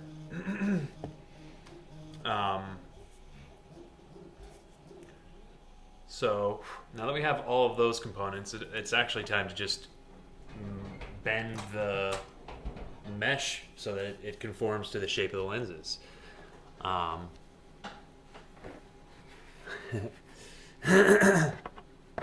Chris referenced that the scratches in the soda bottle again, and yeah, definitely. I mean, if you're going for perfect, you definitely don't want like scratches or. But you know, I've had these lenses, and they're made out of PETG, which is the same as that soda bottle. It's definitely much better if you vacuum form your own because it's thicker and it's a higher quality if you're getting it from some plastic company. But it still scratches a little bit, but you just really never notice it. I don't, at least. So if it bugs you, then you can if it really bothers you, then you're going to enjoy the vacuum form stuff that we end up doing, and we'll really get into how you make your own lenses. All right.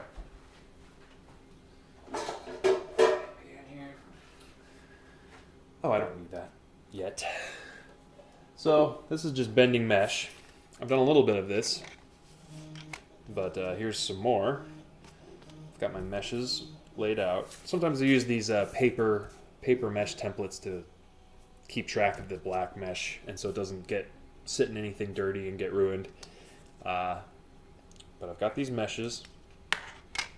I line it up with the outside mesh, kind of a chance to see if it actually lines up to the lines on your lens. I use a heat gun. I haven't mentioned yet, and it was mentioned in the comments, but if you don't have a heat gun and you're wanting to do some plastic bending type stuff, the way I started out, I did Boba Fett armor back when I was in 7th grade, I think in 2002. I did Boba Fett armor, and the way I bent the plastic in that day was with boiling water. You just get a large enough pan of boiling water or pot for whatever it is you're making. Don't stick your fingers in it with your plastic piece, or else you'll hurt yourself. But with most of this plastic stuff, if you can't, if you don't have a heat gun or a hair dryer that's really hot, maybe you might have a hair dryer that gets that hot. If you don't have that, boiling water can actually bend plastic for you. Just don't stick your fingers in it. Use tongs or something. All right.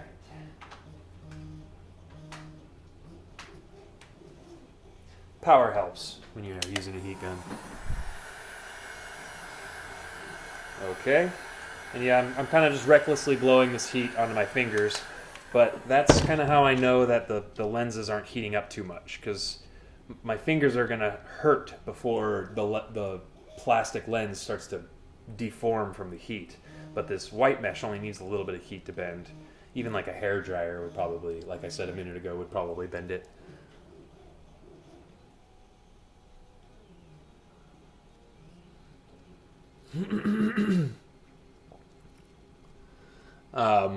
Jumbo Joe asked what MCU movie I'm looking forward to. Definitely Guardians of the Galaxy 2, and I'm also looking forward to the next Avengers, because they've just been teasing the Infinity War aspect, and I'm really curious to see how all of that goes together after all of these years of that stuff being built up. I still remember going to the midnight showing of Iron Man back in 2007 or 8, whichever it was. And that movie was just so great, and that kind of started Marvel's path to success with films. And they finally got Spider-Man back. That is just so awesome. If you went back a couple of years, you wouldn't even realize that something like that could happen, because Sony had the rights and everything.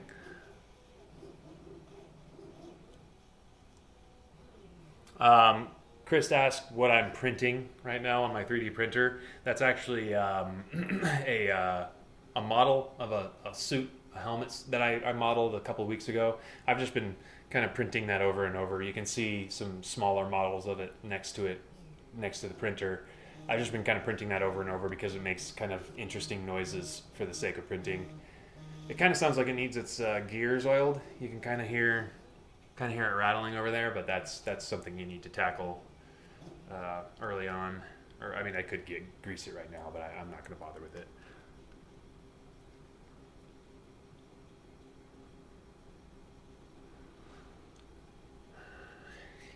Yeah, I'm glad Homecoming doesn't come out until July. I know that some of you are wanting to get suits together by then, and also like conventions and Halloween. So I'm really hoping with this channel, like I need to, by at least April, be doing some tutorials or if not late March. We'll see how that all goes together in timing and stuff with this work, because I really still have to make this the priority.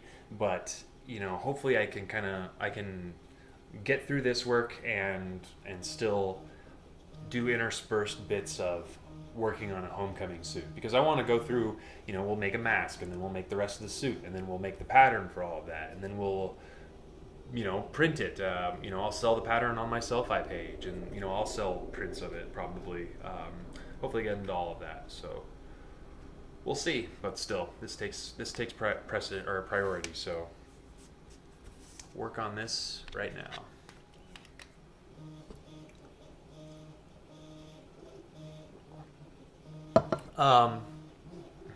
Twisted asked what keeps me motivated to keep making shells and patterns. I just enjoy the work. The reason I started with it in the first place is because, this has always been a hobby of mine, and I always really enjoy when it kind of seems like an area isn't as well fleshed out. Like Spider-Man costumes a few years ago, people weren't really using face shells. They weren't using magnetic lenses. You could find it, but it was like really rare, and it was like close to the movie quality. I don't even really know who was doing like face shells and lenses and stuff that were magnetic, but it kind of just seemed like a necessity to me a few years ago that the work moved towards like the face shells and the lenses and the prints that you could do puff paint at home. I just enjoyed the aspect, like that stuff wasn't around really, and so I really enjoyed working on that in that facet. And now I'm honestly it's less of a motivation definitely than it was towards the beginning, which is part of why I don't have an MCU pattern yet. Me a couple of years ago probably would have done that right away, but I'm just it's not quite the same after it's the second reboot of the series, so I don't quite care quite as much as I did in the past, but it still is a lot of fun, so I'm excited to get it all out and get the information out, because I kind of I did a lot of work on stuff, but I never really like told anyone how I did stuff or anything like that, so I'm glad to be finally getting that out there. What I'm doing right now is I'm making sure, after I've bent these mesh pieces into the plastic lens components, is that they're not like wrinkly and bent around the edges, because that can happen when you're bending plastic into a really convex sort of spherical curve like this, is that it wants to either stretch in the middle or bunch up really tight around the edges. So you really want to get it hot enough that it's stretching in the middle and then pressing down flat around the edges. So that's why I keep coming back and forth and heating it up and cooling it down.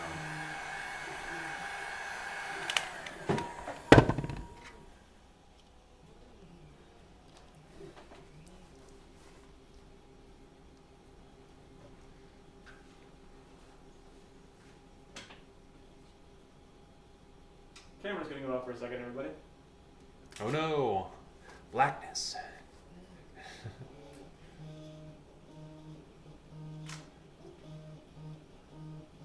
I was noticing it flickering, so I'm gonna try and solve that problem. Cool. It's probably power. Might be because it is plugged into the same power strip as my heat gun. Did you notice it while I was using the heat gun? No. Oh, That should still be fine. yeah.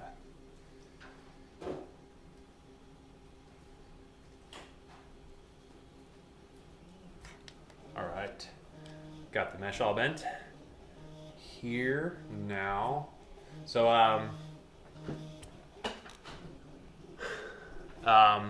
Jumbo Joe asks, McLean, how did you learn to construct all these incredible cosplays?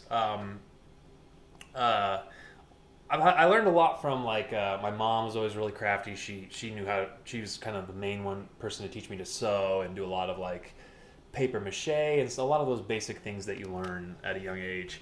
And then I moved more into like this kind of cosplay stuff. Like I made a Boba Fett costume and then a Jango Fett costume and then a few more on top of that. And I would always have her sewing components for me, but she would always kind of do it. You know, she wouldn't really care. She'd kind of just be like, oh yeah, I'll sew it together and kind of like just sew it, and it wouldn't really look accurate. So eventually I kind of got fed up with her not putting enough effort into it, and so I had to kind of take up learning to sew. So I was really bad at first. I attempted to sew a couple Spider-Man gloves in high school, and they're just the worst thing. Like it's so difficult if you don't know kind of the procedure of sewing some of those things together. But I did a lot of theater in high school, and then theater is excellent because usually theaters have like scene shops and a bunch of tools, table saws. They have like little costume shops and wings where there's usually people that know a lot there about costuming and sewing.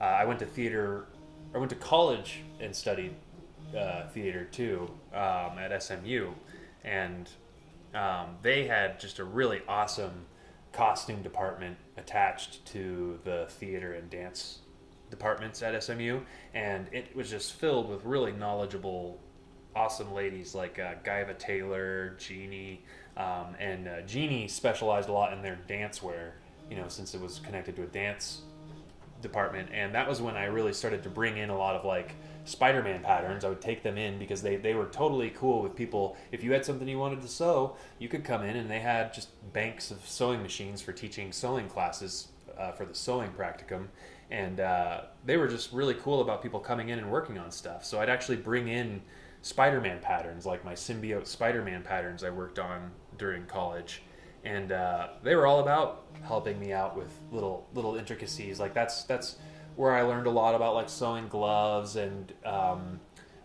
Jeannie basically taught me about how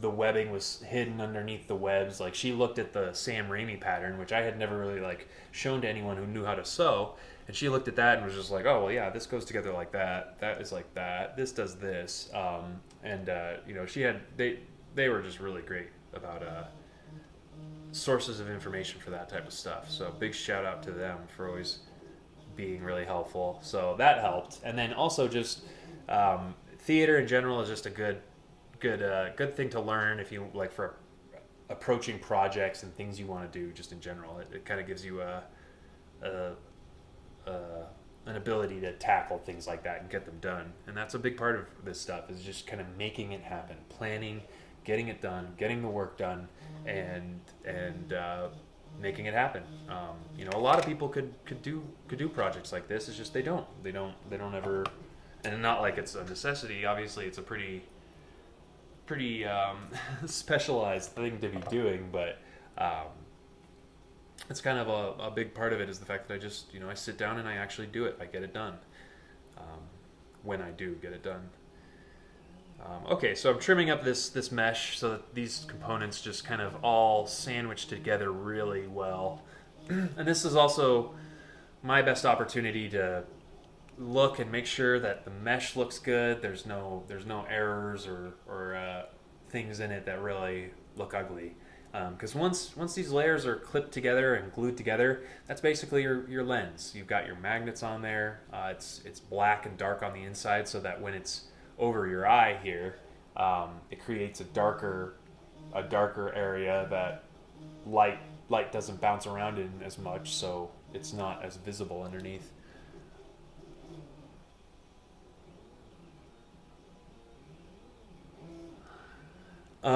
Griffin asked if I'm going to do a tutorial on how to make ASM1 lenses. Yeah, I mean, there's a million things to do with that, ways to do that, essentially. And ASM1, if you don't know, is these gold ones right here. They're pretty neat, reflective ones. But what is difficult about these, and why Griffin is probably asking, is that they too have a convex curve to them, like a sort of spherical curve. Like it's not like a cylinder where it's just bent in one direction. It's like a sphere. So that's pretty crucial to the shape of the lens and how it looks when it all comes together. Because it's pretty easy to do it flat and with a cylindrical look, but it really changes it. Like when a big part of these lenses is when a person that's wearing the mask turns their head, you can still see them when they're at 3/4. When their head is at 3/4 position, you can see 3/4 of their head. You can see just a sliver of the lens, and it has a dome curve to it, and that looks it really kind of sends it to that next level. Whereas if you just have a flat cylindrical curve, it just disappears at that angle. You really only see it directly on or from the side, but then otherwise it disappears. And that was a lot of what just all Spider-Man costumes were before facials became pretty standard. It was just you'd glue mesh onto your mask, and it'd have a rubbery frame, and you'd glue it on, and the pressure of the fabric would just curve it to your face, and you just would hope that it would make a pretty good curve around your face. But the face has such a crazy curve to it around the temple that these lenses, I mean, this is something I've worked with for years, so I kind of a weird specialization to have, but the face just has such a strange curve to it that, you know, it's curvy, very curvy in the front, but then kind of straightens out towards the back. Your head kind of straightens out after your temple. So you know, that's really what makes this stuff kind of its own struggle, and why a lot of people out there, really, it seems like there are some talented people out there that try really, really hard, but sometimes they just can't get close to the sort of finished movie look, because it's kind of such a difficult natural bunch of curves that come together. Thanks for tuning in, Twisted. Oh yeah, it's already 8. I don't have a ton of time left to stream. Maybe like a half an hour or so. So I need to stop getting distracted and actually get these guys done here. Get them to a state of finished, so I can get them mailed to Pierce on Monday. He must have a convention on Friday, so that's why we're working on these, getting them done. All right, so these are looking pretty good. This mesh kind of did a skirting. I hope I can make it visible to you, but it's basically just a little bit of a rippling down in the edge here, down like right here. You might not be able to see it even, and it's not even that big of a deal. That's why, you know, it's difficult for you to see, but it's just a little bit of a rippling that oh my gosh, I just remembered there's a new episode of Samurai Jack on tonight. That's crazy. I can't believe I forgot about that. Well, everyone should go watch that right after my stream. New episode of Samurai Jack, first one in 15 years. Anyway, that's nerdy cartoon stuff right there. But anyway, I need to rebend this mesh. I got distracted by that thought. Okay, so I'm going to take the heat gun and hit it again, heat it up. Yeah, when I turned it on, I think it did make the camera flicker. Let's see if it happens when I turn it off. Yeah, maybe. Okay. So press it in really quick. You don't have a lot of time to work with it. Press it in and then pinch that folded area so that it wants to just stay flat, stay in that flat shape you've given it. This one's just kind of being a jerk. I've done that like 3 times now. That's just what will happen sometimes. You just don't want to muscle it. You don't. I think you really just don't want to press too hard, or else it'll deform the shape of the lens underneath. Actually, that looks pretty good. I've kind of gotten rid of it. It's still a little bit there, but there'll be some force to the glue.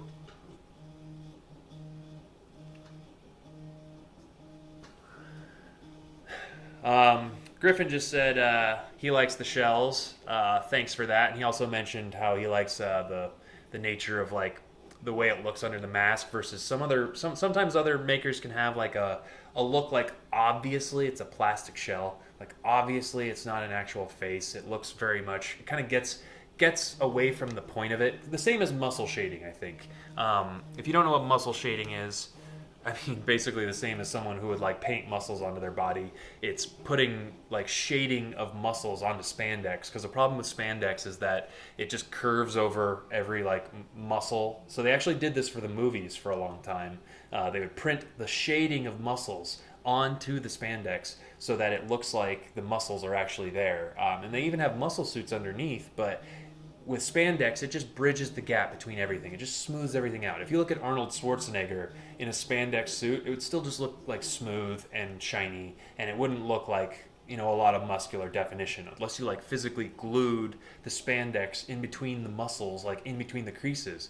And so the solution to that in the movies was that they actually faked that shading onto the suit, like the way that shading would look if it was actually present from the lighting. But anyway, that's very similar to the shape of a face shell in that you don't want to know that there's muscle shading on a suit.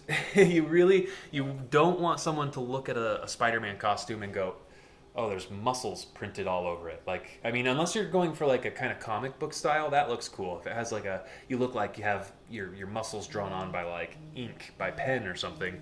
But as far as the movie look goes, you don't want it to be like obvious because it just kind of looks weird and wonky. And that's the same as face shells. You don't want people to know you're wearing a face shell. You want it to look like it's just your face, and somehow these weird Spider-Man lenses come on and off, and it's just the spandex looks smooth. I think it's funny, on my moving lenses mask from about a year ago, I got a lot of Facebook or YouTube comments from people that said it looked weird, like sort of like ET-ish.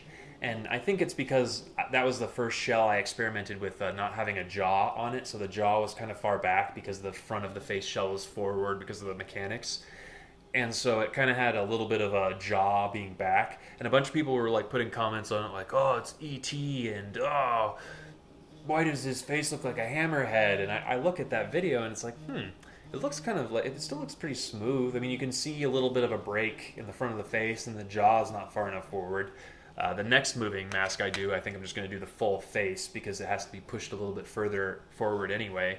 But it's just funny that like I think people kind of take the smooth shape of a face shell for granted, because otherwise I think that face shell was like a pretty smooth, streamlined shape. All right, I'm kind of just not doing work here. So next I need to just clean these lenses. I use Windex, rubbing alcohol, and then just paper towels. I have a bunch of paper towels cut up like napkins, basically. You could use a napkin, but I just have a bunch of paper towels, so rolls of paper towels.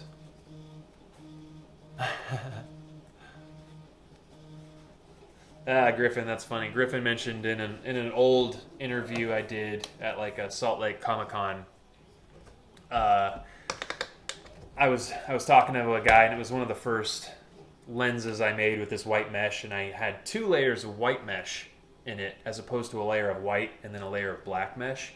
So I had 2 layers of white mesh, but the problem is that light would hit both of those white meshes and make the white glow. It would refract the light, and so you basically have this glowing light right in front of your face, and it was just really difficult to see with the combination of those 2 meshes, and then if it got foggy at all. So I've changed that since that first iteration of the shell. I had a couple people kind of complain about it and not like how hard it was to see out of that white mesh. Unfortunately, I think that white mesh has a slightly better look to it at the end. I think the black mesh kind of brings the color, like makes it a little less white, just because it's not white on white inside of those lenses. But at the same time, it's easier to see, and it also gives a little more contrast to the mesh itself. So you can see the little holes in the mesh, rather than it all just kind of being this one white shape that just gets washed out You can kind of see the mesh if you look closely, but not really. So that's why I go with that now. So got that top mesh pretty well cleaned. Clean this bottom mesh here. And I'm using rubbing alcohol here. This is just 70% isopropyl rubbing alcohol. You get just your paper towel, a little damp in it. You have to be careful if you're using something like acrylic, plexiglass. I used to make my lenses out of plexiglass because you can buy that from Home Depot. It's a little more available and a little easier to do if you don't have like a good plastic supplier. But rubbing alcohol can actually crack acrylic. So something else you can use dry erase markers to get Sharpie off of these lenses, because dry erase markers actually get Sharpie off of most really smooth surfaces, and then you can erase the dry erase marker right after. That's kind of a secret tip for anyone who deals with dry erase boards a lot, but it works for anything kind of smooth and shiny like this that dry erase board markers would be wiped off of.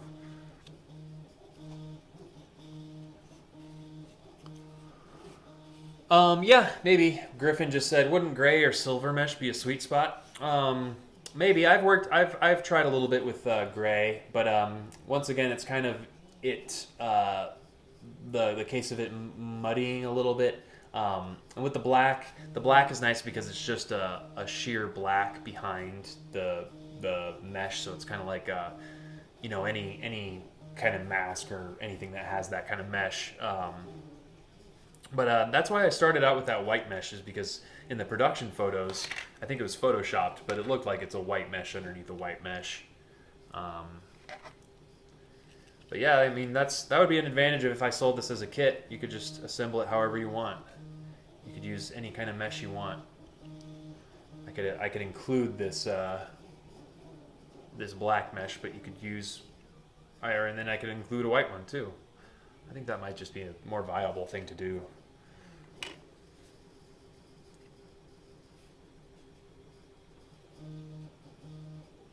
All right. So both of these are pretty clean. I have to do a little bit of double checking just to make sure I'm not leaving anything inside of these lenses that will be visible at the end, because once you start to glue these, you might have a little bit of time to go back and fix your mistake, but you really don't have much of an opportunity. You kind of one good thing about PETG is when you glue it, the glue sticks really well. It's an easy stuff to glue. Yeah, that one looks good. Both of them look pretty good. Yeah, kind of running out of time here, so I think I'm probably going to just stop it there. I don't think I'm going to go forward with gluing both of them together. If you're curious about that step, I'm pretty sure if you go back 2 or 3 streams and just kind of scan through, I'm pretty sure I've gone from this stage all the way to the finished glued. Here's a version of it so you can see just kind of a payoff. The finished glued frame with the magnets and everything, and then here's it gluing into the magnets. All right, so yeah, I think it's pretty good to end it there. 3D print isn't even close to done, but thank all of you for tuning in today. It's fun to get a little more stream practice in and kind of show off some of the new stuff that we've implemented. And yeah, thanks again for all of your support and viewership over the last 2 weeks. It's been an exciting 2 weeks of videos and streaming. All right, thanks.